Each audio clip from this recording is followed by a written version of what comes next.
10. Freeing our no and our yes. I love you, Peter, said Courtney to her boyfriend as they sat over dinner. It was an important moment. Peter had just proposed marriage to Courtney, and she was attracted to him. They seemed to be compatible in so many ways. There was only one problem. They had only been dating a few weeks. Peter's impulsive proposal was pushing it a little for Courtney's comfort. And though I love you, she continued, I need more time for us to be together before we get engaged. So because I say yes to you, I'm saying no. Courtney showed the fruit of maturing boundaries. She wasn't sure, so she said no. People with undeveloped limit setting abilities do the opposite. They say yes when they are unsure. Then, when they have committed themselves to someone else's schedule, they realize that they don't want to be in that particular situation anymore. But by then, it's too late. I worked as a house parent in a children's home for a time. In our training for the job of living in the same cottage with several active adolescents, one experienced professional told us there are two ways you can start off with kids. First, you can say yes to everything. Then, when you start putting limits on them, they'll resent you and rebel. Or you can begin with clear and strict limits. After they get used to your style, you can loosen up a little, but they'll love you forever. Obviously, the second method worked better. Not only did it clarify my boundaries for the kids, but it taught me to free up my own no. This principle is at the heart of this yardstick.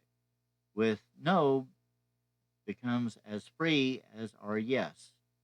Our no becomes as free as our yes. In other words, when you are free to say no to a request as you are to say yes, you are well on the way to boundary maturity. There's no conflict, no second thought, no hesitation in using either word. Think for a second about the last time you were asked for something from someone. Perhaps it was for some of your time that you weren't sure you had to give. Suppose the person asking is not selfish, manipulative, or controlling. Responsible people can make reasonable requests sometimes. So you were asked for something you weren't sure you had left over to give. You weren't sure you could do it cheerfully. 2 Corinthians 9, verse 7. What happened next is what this particular boundary yardstick is all about. You probably did one of two things. Number one, since you were unsure, you said yes. Number two, since you were unsure, you said no. Which is the more mature of these? In most cases, the second. Why? Because it is more responsible to give out our resources. uh, it is more responsible to give out of our resource than to promise that which we might not be able to deliver.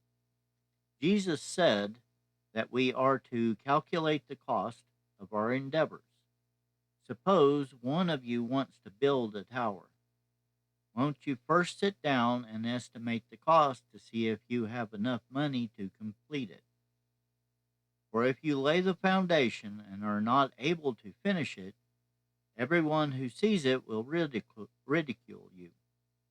Luke 14, verses 28 to 30. Boundary injured individuals make promises and then do one of two things. Number one, they resentfully make good, or number two, they fail on the promise. Boundary developed people, however, make good freely and gladly, or they don't promise at all. Following up on a guilt ridden or compliant responsibilities can be quite costly, painful, and inconvenient. The lesson you need to learn is not to promise too much before you have done your spiritual and emotional calculations.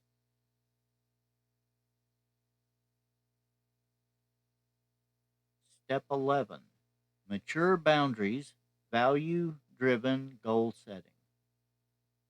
Ben placed his pen down on the desk and looked over at his wife, Maria, satisfied. They had just spent a day together reviewing the last year and planning for the next one. This annual tradition had been developed over the past several years. It was a way for them to feel that their lives had some direction, some purpose. Before they had begun setting goals together, life had been chaotic. Ben had been controlling and impulsive. They haven't been able to save much money because of his spending habits. Though she was good with money, Maria had been compliant and non confrontative. So the more Ben spent, the more she withdrew and busied herself outside the house in volunteer commitments.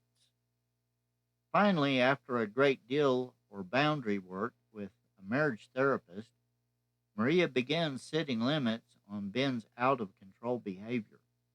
She became more honest, less blaming, and much less resentful.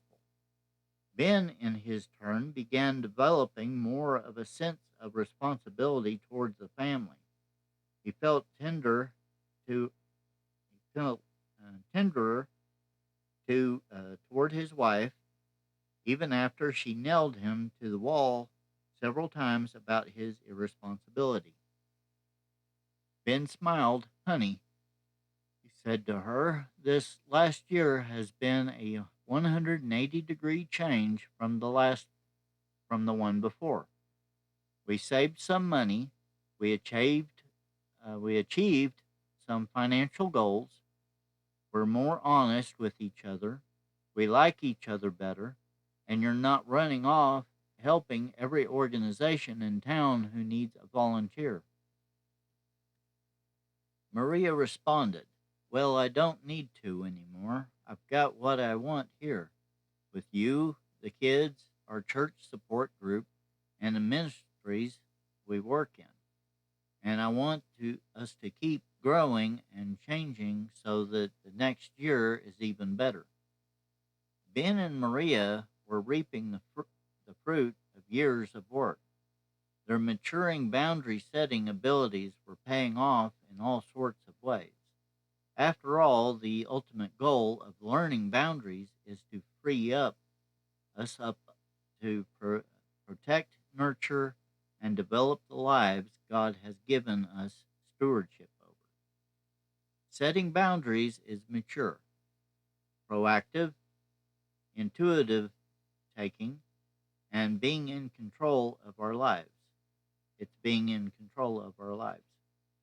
Individuals with mature boundaries aren't frantic, in a hurry, or out of control.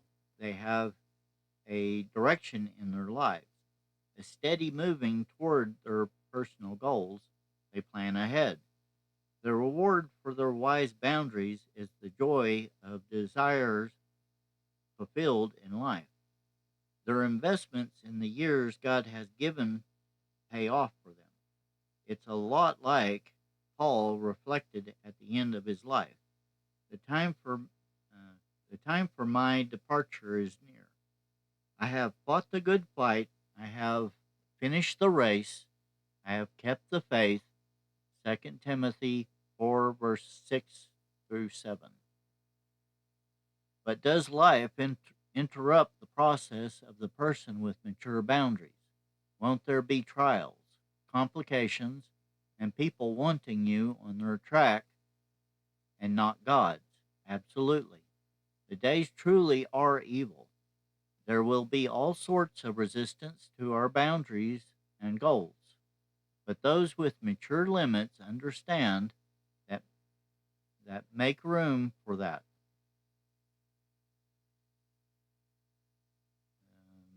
But those with mature limits understand that, make room for that, allow for that, and they know that should it be needed, a no is waiting inside the heart, ready to use. Not for an attack, not to punish another, but to protect and develop the time, talent, and treasures that God has allocated to us during our 3 score and 10 years on this planet. Psalms 90, verse 10.